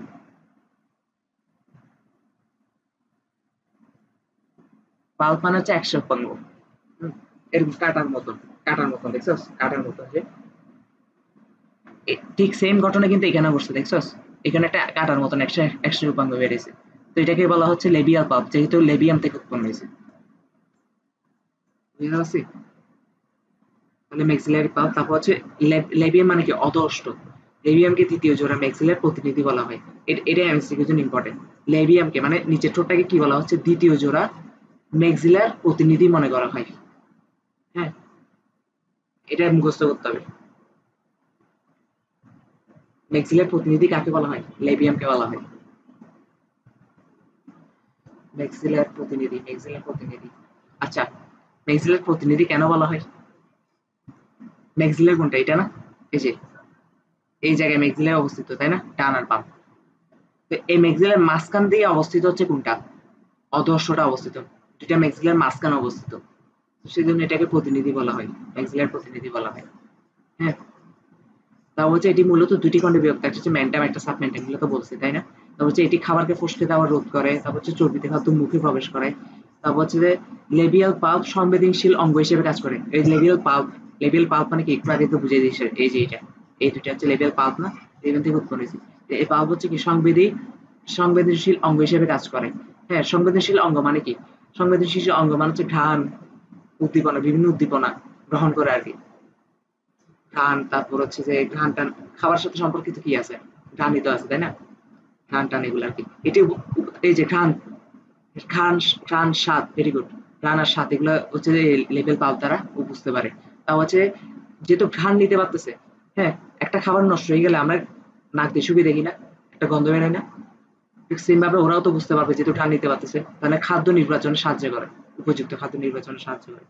তারপর হচ্ছে লাস্ট হচ্ছে হাইপোফেরিংস। হাইপোফেরিংস হচ্ছে উপজিহ্বা, আমাদের যে জিহ্বা আছে না, আমাদের যে মেন জিহ্বা, এটা হচ্ছে ওদের ওদের ক্ষেত্রে এটাকে, ওদের মেন জিহ্বাটাকে বলা হচ্ছে হাইপোফেরিংস। ওকে, ওদের মেন জিহ্বাটাকে বলা হচ্ছে হাইপোফেরিংস। আমাদের জিহ্বার মেন কাজ কি? আমাদের জিহ্বাতে লালা রস থাকে না? পরিপাকে বানাইছি না? তো আমাদের জিহ্বার মেন কাজ হচ্ছে খাবারগুলোকে লালা রসের সাথে মিশিয়ে দেওয়া, তাই না? তো ওদের জিহ্বা সেম কাজ করে। এতে হচ্ছে লালা নালী উন্মুক্ত হয়, খাদ্য বস্তুগুলো আচার করে লালার সাথে মিশাতে সাহায্য করে। পারা যাবে? সবগুলো কিন্তু ডিটেলসে পড়াইছি। তারপর হচ্ছে এটা আমাদের সামনে একটা কিউট কাশফড়িং দেওয়া আছে। হুম, তাহলে যেহেতু আমাদের মাথা নিয়ে কাজ করা শেষ, মুখ নিয়েও কাজ করা শেষ, এবার হচ্ছে আমরা পিছনের দিকে যাবো, তাই না? পিছনের দিকে যাব। ওকে, আমরা যদি কাশফড়িং নিয়ে একটু গভীরভাবে পর্যবেক্ষণ করি, আমরা আগে চিত্রটা দেখলে মনে করি বুঝতে পারবো। এ দেখ, কাশফড়িং বক্ষ অঞ্চল কিন্তু তিনটা অংশে বিভক্ত, দেখছস? তিনটা অংশে বিভক্ত না? এই তিনটা অংশকে এক একটা নাম দেওয়া হয়েছে। হুম, আমরা যাই এখানে। তো আমরা যদি তিনটা অংশে ভাগ করি কাশফড়িং এর বক্ষ অঞ্চলকে, তাহলে মাথার থেকে শুরু হয়েছে না একটু অংশ, একটু অংশ থেকে শুরু হয়েছে, তাই তো? তো একটু অংশ থেকে একটু অংশ পর্যন্ত একটা অঞ্চল, তারপর একটু পর্যন্ত আরেকটা অঞ্চল, তারপর একটু পর্যন্ত আরেকটা অঞ্চল। বুঝতে পারছি? তিনটা অঞ্চলে বিভক্ত করা যাচ্ছে না বক্ষকে? তাহলে প্রথম পক্ষটাকে বলা হচ্ছে প্রোথোরাক্স। প্রথম পক্ষটাকে কি বলা হচ্ছে? প্রোথোরাক্স। প্রো মানে কি অগ্র, মানে সামনে, তাই না? আর থোরাক্স মানে কি বক্ষ, তার মানে অগ্রবক্ষ। তারপর মাঝখানেরটাকে বলা হচ্ছে মেসোথোরাক্স। মাঝখানের পক্ষটাকে কি বলা হচ্ছে? মেসোথোরাক্স। মেসোথোরাক্স মানে কি? মধ্যবক্ষ। আর পিছনেরটাকে বলা হচ্ছে মেটাথোরাক্স। কি বলা হচ্ছে? মেটাথোরাক্স। মেটা, পিছনের, বায়োলজিতে পিছনে বলতে বুঝবি মেটা। মেটা ওয়ার্ড যেখানে আছে এটাকে বলা হচ্ছে মেটাথোরাক্স, যেহেতু পিছনের পক্ষ। হ্যাঁ, তাহলে এটাকে কি বলা হচ্ছে? মেটাথোরাক্স বা পশ্চাৎপক্ষ। পশ্চাৎপক্ষ। আশা করি বক্ষ অঞ্চল তিনটা বুঝাই ফেলতে পারছে। হুম, আচ্ছা।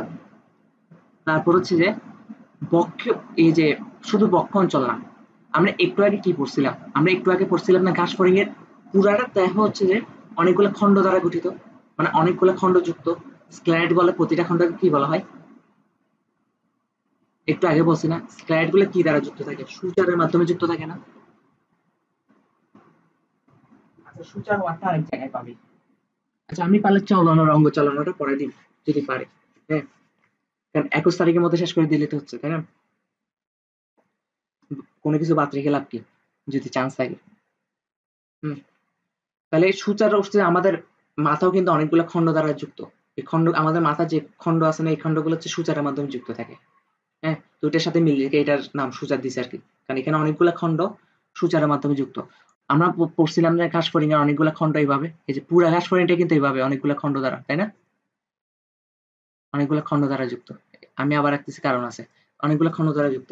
এই প্রতিটা খণ্ডকে আমরা কি বলতেছি? স্ক্লেরাইড বলতেছি। প্রতিটা খণ্ডকে আমরা কি বলতেছি? স্ক্লেরাইড। আর প্রতিটা খণ্ডের, আমরা যদি একটা খণ্ড নিয়ে কাজ করি, এই একটা খণ্ড নিয়ে যদি আমরা কাজ করি, হ্যাঁ, একটু বড় করে রাখলাম, এটার নাম হচ্ছে কি? স্ক্লেরাইড, তাই না? স্ক্লেরাইড। প্রতিটা খণ্ডকে স্ক্লেরাইড বলতেছে। আর স্ক্লেরাইডের উপরের পার্ট যেটা আছে না, উপরের পার্ট, এই যে উপরের পার্ট, দেখছস? উপরের পার্ট, এই উপরের পার্টকে বলা হয় টারগাম। উপরের পার্টকে কি বলা হয়? উপরের পার্টকে বলা হয় টারগাম।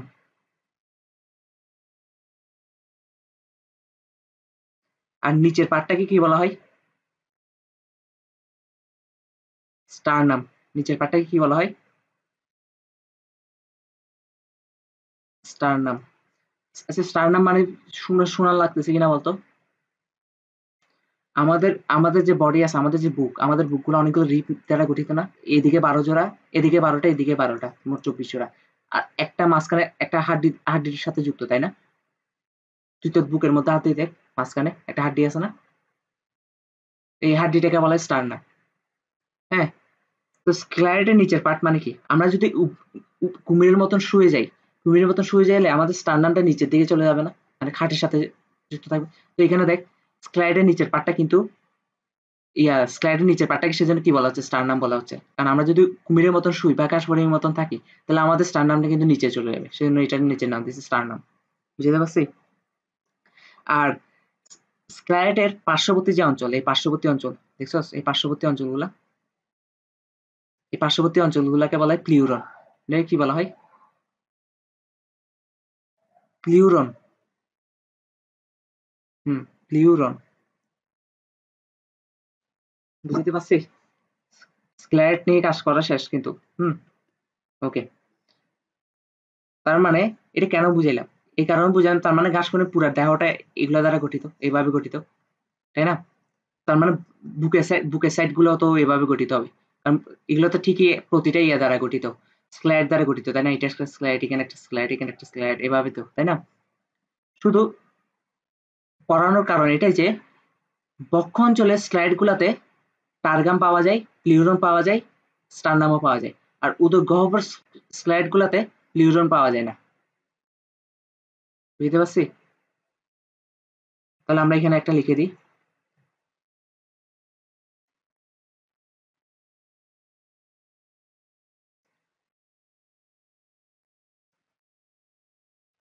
উদর গহ্বরের উদর অঞ্চলের স্লাইড গুলোতে, উদর অঞ্চলের স্লাইড গুলোতে ইয়া পাওয়া যায় না, কি পাওয়া যায় না? প্লিউরন পাওয়া যায় না, প্লিউরন থাকে না। বুঝতে পারছি? তাহলে এটাই হলো একটা করা। তারপর হচ্ছে যে শ্বাসরন্ধ্র, বা এটাকে বলে স্পাইরাকল। আমাদের সেকেন্ড পর হচ্ছে কি শ্বাসরন্ধ্র বা স্পাইরাকল। বলতেছি, শ্বাসরন্ধ্র বা স্পাইরাকল। শ্বাসরন্ধ্র মানে কি? যেগুলো যে অঙ্গ দিয়ে হচ্ছে শ্বাস নেয় আর কি। শ্বাসরন্ধ্র বা স্পাইরাকল।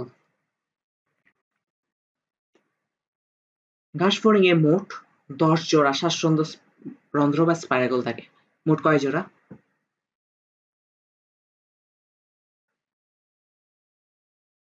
10 জোড়া। স্পাইরাকল থাকে কয় জোড়া? 10 জোড়া। তার মধ্যে 2 জোড়া, 2 জোড়া থাকে বক্ষ অঞ্চলে। 2 জোড়া থাকে কোন অঞ্চলে? বক্ষ অঞ্চলে। আমি তো আর 2 পাশ দেখাতে পারবো না, 1 পাশ দেখাচ্ছি। একটা থাকে যে অগ্রবক্ষ আর মধ্যবক্ষের সংযোগস্থলে, এই যে এই জায়গায়, এই জায়গায় দেখছস, বড় করে দিছি গোলাকার। এই জায়গায় হচ্ছে কি একটা এক জোড়া থাকে, আরেকটা ওই সাইডে থাকে আর কি, চিত্রের ওই সাইডে। আমি তো 2D চিত্র দেখাচ্ছি। তাহলে এক জোড়া থাকে এই জায়গায়, আরেক জোড়া থাকে, এটা কিন্তু অগ্রবক্ষ আর মধ্যবক্ষের সংযোগস্থল। কারণ কেমনে বুঝছি? না সরি, এটা এখানে কেন থাকবে? এটা এখানে কেন থাকবে? হ্যাঁ, এটাতে থাকবে, তাই না? এটাতে। কারণ অগ্রবক্ষ এখান থেকে শুরু, এখানে শেষ, আর মধ্যবক্ষ হচ্ছে এখান থেকে শুরু। তার মানে অগ্রবক্ষ আর মধ্যবক্ষের সংযোগস্থল হচ্ছে এটা। এই জায়গায় হচ্ছে এক জোড়া শ্বাসরন্ধ্র থাকে। আর এক জোড়া শ্বাসরন্ধ্র থাকে কোথায়? মধ্যবক্ষ আর পশ্চাৎপক্ষের সংযোগস্থলে, তার মানে এদিকে। আশা করি বুঝাইতে পারছি। আর শ্বাসরন্ধ্র কোন দিকে থাকে? স্টারনামের দিকে। কোন দিকে থাকে? স্টারনামের দিকে। তাহলে আমি যদি এখানে চিহ্নিতকরণ করে দিই, তার মানে বাকিটা তুই বুঝবি কিনা? শ্বাসরন্ধ্র বা স্পাইরাকল বক্ষ অঞ্চলে 2 জোড়া থাকে। কারণ আমরা এখন বক্ষ অঞ্চল পড়াচ্ছি, বক্ষ অঞ্চলে শেষ করি। ক্লিয়ার কিনা? তাহলে বক্ষ অঞ্চলে শ্বাসরন্ধ্র আমাদের শেষ। শ্বাসরন্ধ্র গুলাকে কি বলা হয়? স্পাইরাকল বলা হয়। তাহলে বক্ষ অঞ্চলে শ্বাস ইয়া কি বলা হয়? শ্বাসরন্ধ্র কয়টা পাওয়া যায়? 4টা পাওয়া যায় বা 2 জোড়া পাওয়া যায়। বুঝাতে পারছি কিনা? ওকে। তারপর হচ্ছে আমাদের আর কি পড়া লাগবে? আমাদের আর পড়া লাগবে পাখা, ডানা। কি পড়া লাগবে? ডানা। ডানা পড়া লাগবে আর পা পড়া লাগবে। আচ্ছা, এই জায়গায় চিত্রটা তার ঘিজিবিজি না করি। আমাদের উচিত হবে চিত্র আরেকটা কপি করা, তাই না? এই জায়গায় ঘিজিবিজি করলে মাথা ঘুরে যাবে পরবর্তী রিভাইজ করার সময়। পড়ার সময় যে কত কিছু চেক রাখতে হয়। তাহলে বক্ষ অঞ্চল শেষ আমাদের, তাই না? এবার হচ্ছে ডানার অঞ্চল শুরু করি। কি অঞ্চল শুরু করব? ডানার অঞ্চল। ঘাস ফড়িংয়ে 2 জোড়া ডানা পাওয়া যায়। কয় জোড়া ডানা পাওয়া যায়? তাহলে আমরা এটা কিভাবে নোট করব?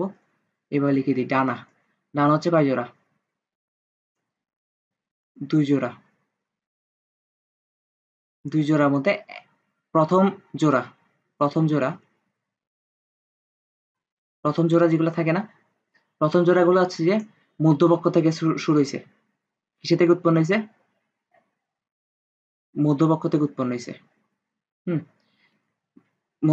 প্রথম জোড়া হচ্ছে মধ্যবক্ষ থেকে উৎপন্ন হয়েছে। আর এরা হচ্ছে যে উঠতে সাহায্য করে না। উঠতে সাহায্য করে না। তাহলে ডানা নাম কেন দিছে? উঠতে সাহায্য করে না, তার মানে ওরা শুধু নামে ডানা। হুম, ওরা শুধু নামে ডানা, ওরা হচ্ছে উঠতে সাহায্য করে না। যেমন আমাদের মধ্যে, তোদের মধ্যে অনেক স্টুডেন্ট আছে, এমন ভাব দেখায় যে ওরা পড়তেছে অনেক, কিন্তু রেজাল্ট দেখা যায় যে ফেল। তোরা আসলে স্টুডেন্ট না, কিন্তু নামে স্টুডেন্ট আর কি। তো ওরা উঠতে সাহায্য করে না, কিন্তু অ্যাকচুয়ালি কি, নামে ডানা। হুম, তো ওরা যেহেতু উঠতে সাহায্য করে না, সেজন্য ওদেরকে বলা হয় ট্যাগমিনা। এলিট্রা বা ট্যাগমিনা বলা হয়। হুম, আরেক নাম কি?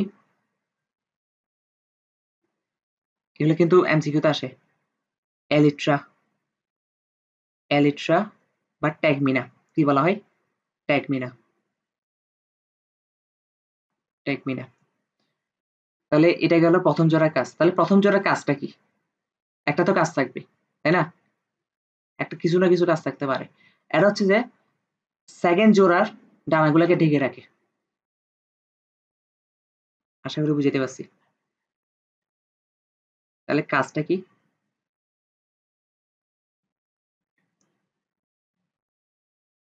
দ্বিতীয় জোড়া ডানাগুলোকে ঢেকে রাখে।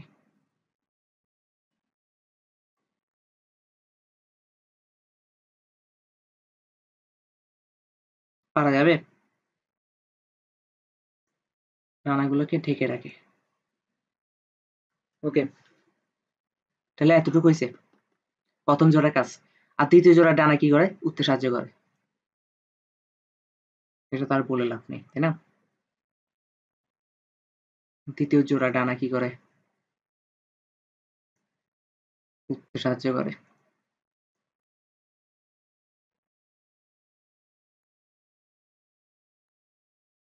বুঝতে পারছি?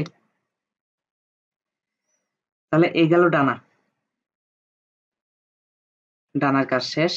এখন উদর সাইড কি এই স্লাইডে পড়াবো নাকি পরের স্লাইডে? পরের স্লাইডে পড়াই। তাহলে তাহলে এই সাইডে আমি কি পড়াইছি? শুধু ডানা পড়াইছি, তাই না? আচ্ছা, এখানে দাগ করতেছে না।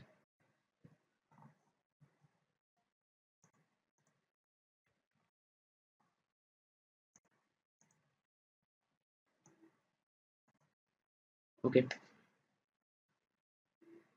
তাহলে এখন পরের সাইডে যেহেতু পড়াচ্ছি, ঠিক আছে, বুঝলাম। এখন কোন সাইড পড়াবো? উদর অঞ্চল। এখন কি পড়াবো? উদর অঞ্চল। উদর অঞ্চল কোনটা? আশা করি বোঝা লাগবে না। এই যে লাস্টের অঞ্চলটাকে বলা হচ্ছে উদর অঞ্চল। একটু অঞ্চলকে বলা হচ্ছে উদর অঞ্চল। এখন আমাদের পড়া হচ্ছে উদর অঞ্চল নিয়ে। উদর অঞ্চল নিয়ে। উদর অঞ্চল আমরা কি বলছি?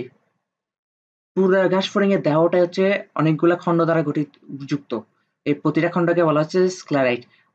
উদর গহ্বরে বা উদর অঞ্চলে প্রথম যে খণ্ডটা পাওয়া যায়, প্রথম যে খণ্ডটা, হুম, এটাকে বলা হয়, প্রথম খণ্ডতে একটা অঙ্গাণু থাকে, একটা ছিদ্র থাকে। এটা কি থাকে? ছিদ্র থাকে এই জায়গায়, এই যে এই জায়গায়। এটাকে প্রথম খণ্ড ধরলাম আর কি। হুম, প্রথম খণ্ড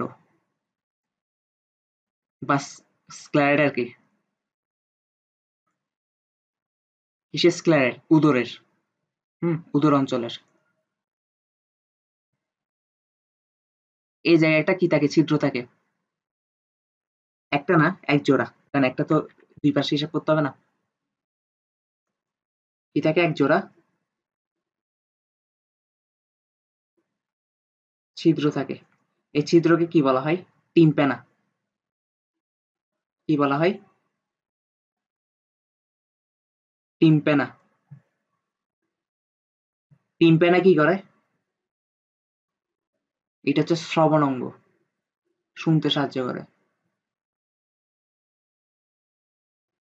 শ্রবণ অঙ্গ বুঝাতে পারছি?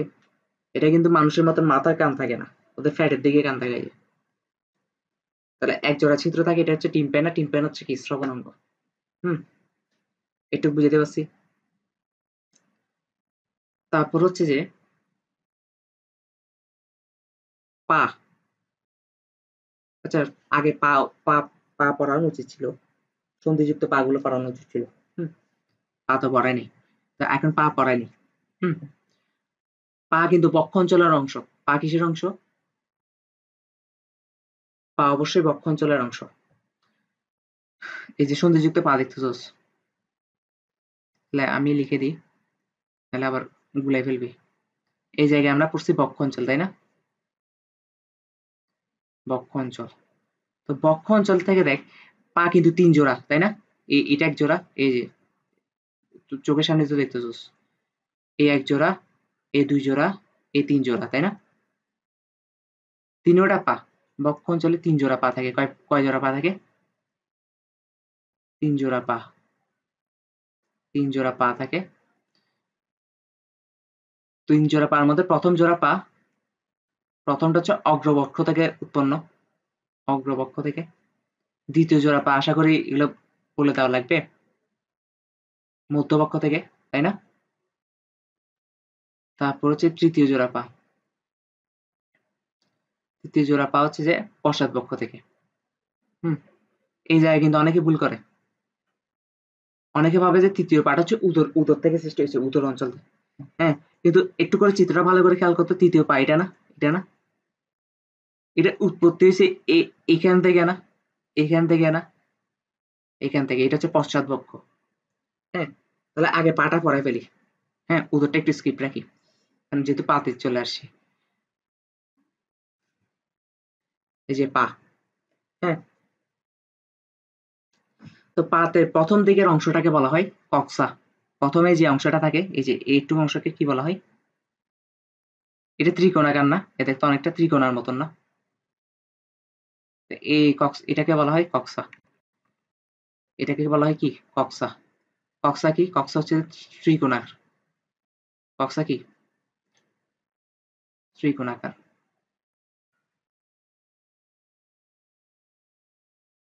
কক্সা হচ্ছে ত্রিকোণাকার। এই কক্সার পরেই থাকে একটা ছোট অংশ, এই অংশকে বলা হয় ট্রোকেন্ডর। এটাকে কি বলা হয়?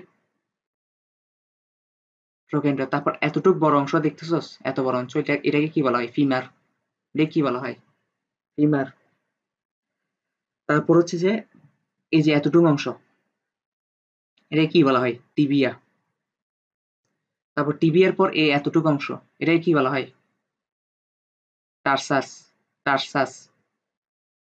টার্সাস। আর টার্সাস দেখ কয়টা খণ্ডে বিভক্ত, তাই না? এতে কয়টা খণ্ডে বিভক্ত না? প্রতিটা খণ্ডকে কি বলা হয়? টার্সোমিয়ার। তাহলে পা শেষ কিনা বল। তারপর ঘাস ফড়িং এর পাকে বলা হয়, ঘাস ফড়িং এর পাকে বলা হয় সালটোলিয়াল লেক। কি বলা হয়? সালটোলিয়াল লেক। সালটোলিয়াল লেক। সালটোলিয়াল লেক কেন বলা হয়? সালটোলিয়াল লেক কেন বলা হয়? কারণ অন্যান্য পতঙ্গের সাথে যদি কম্পেয়ার করি, ওদের ফিমারটা অনেক বড়। হুম, তাহলে লিখি যে অন্যান্য পতঙ্গের তুলনায়। হুম, পতঙ্গের তুলনায় ফিমারটা কি?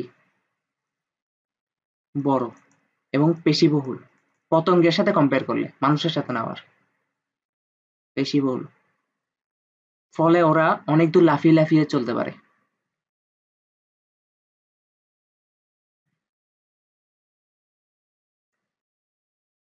লাফিয়ে লাফিয়ে চলতে পারে। হ্যাঁ,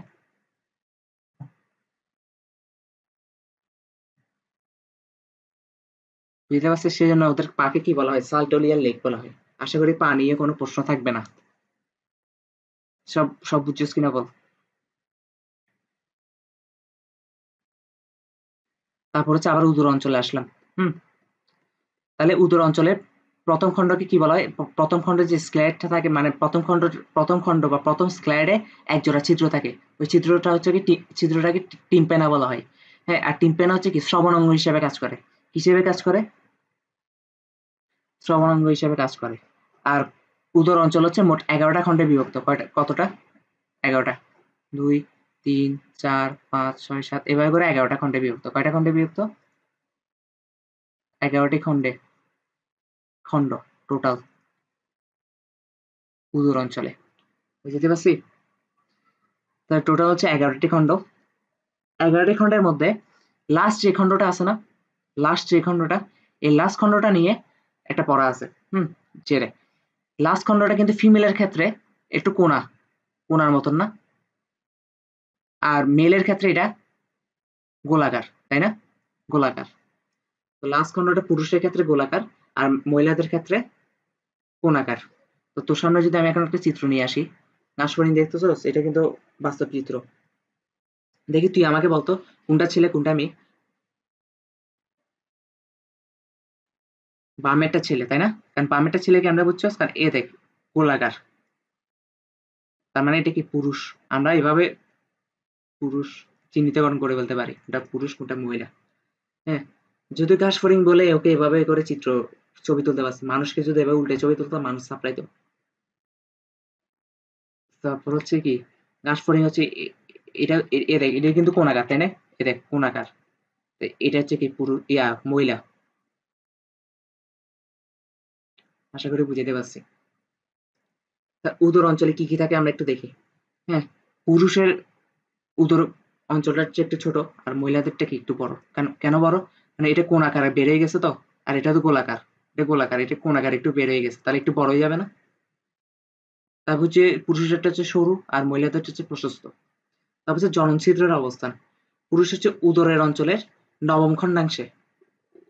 উদর মোট কিন্তু 11টা, তাই না? 11টা খণ্ড। 11টার মধ্যে হচ্ছে 9 নাম্বার খণ্ডে হচ্ছে কি পুরুষের জননছিদ্র অবস্থান করে, আর মহিলাদেরটা হচ্ছে যে অষ্টম আর নবম খণ্ডাংশে। এগুলো হচ্ছে আমাদের মুখস্থ রাখতে হবে। আর পুরুষের ক্ষেত্রে হচ্ছে অবাপোজিটর থাকে, কি থাকে? অবাপোজিটর থাকে না। আর মহিলাদের ক্ষেত্রে কি থাকে? অবাপোজিটর থাকে। হ্যাঁ, অবাপোজিটর কোন জায়গায় থাকে? নবম খণ্ডাংশে থাকে। এটাও ইম্পর্টেন্ট। কোন কোন খণ্ডাংশে থাকে?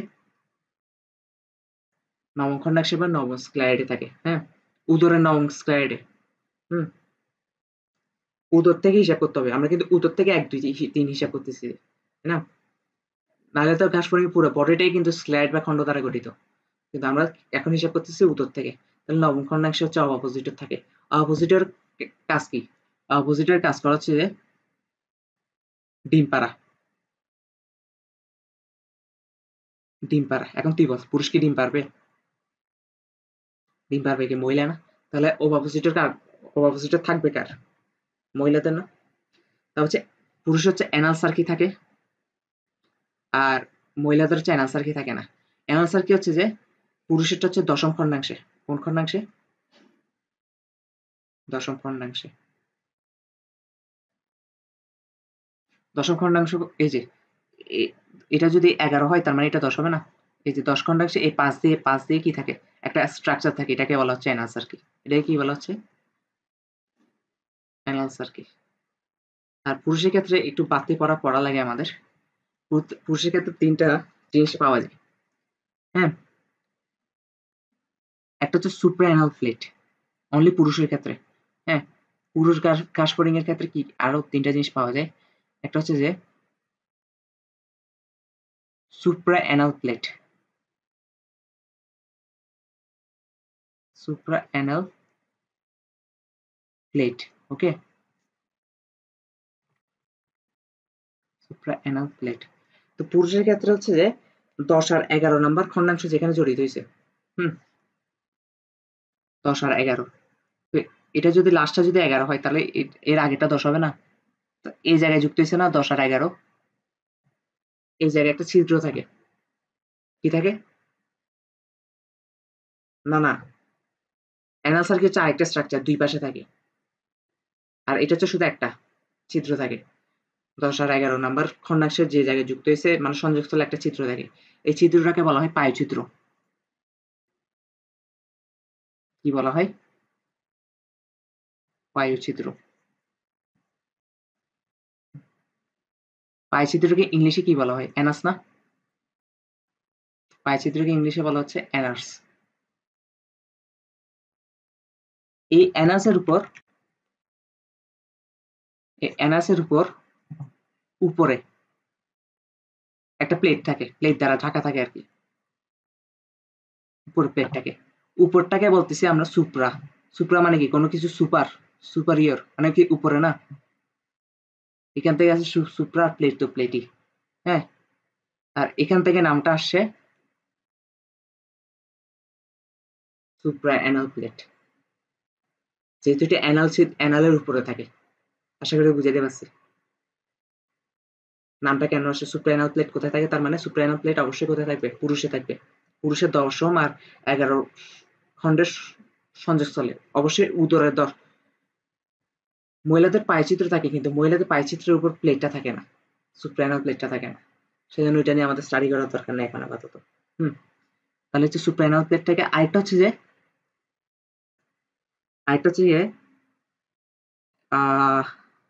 Subgenital plate. হুম, এটা কোথায় থাকে? নবম খণ্ডাংশে। কি থাকে? পুরুষের, শুধু পুরুষের সাবজেনিটাল প্লেট। সাব মানে কি? নিচে। জেনিটাল মানে কি? জননছিদ্র। ওই যে নবম খণ্ডাংশে জননছিদ্র বলছি না, জননছিদ্র। আর প্লেট তো মানে প্লেট। তার মানে কি? পুরুষের যে জননছিদ্রটা আছে নবম খণ্ডাংশে, উদরের নবম খণ্ডাংশে, ওই প্লেটের নিচে একটা, সরি, ওই জননছিদ্রের নিচে একটা প্লেট থাকে, এটাকে বলা হয় সাবজেনিটাল প্লেট। আশা করি উদর অঞ্চল শেষ, শেষ না? এর মাধ্যমে আজকের আমাদের পড়া শেষ। তাহলে ঘাস ফড়িং আমি যদি আরো পড়াইতাম, হুম, এগুলো কি মাথায় থাকতো নাকি? সেই জন্য এটাকে 3টে অংশে ভাগ করছি, যাতে কঠিন না লাগে। অল্প অল্প করে পড়বো, শেষ হয়ে যাবে, 3টা ক্লাসে শেষ হবে। তাহলে আজকে ছুটি। পরীক্ষা কখন দিবি? শিওর কালকে দিবি? ওকে, টাটা।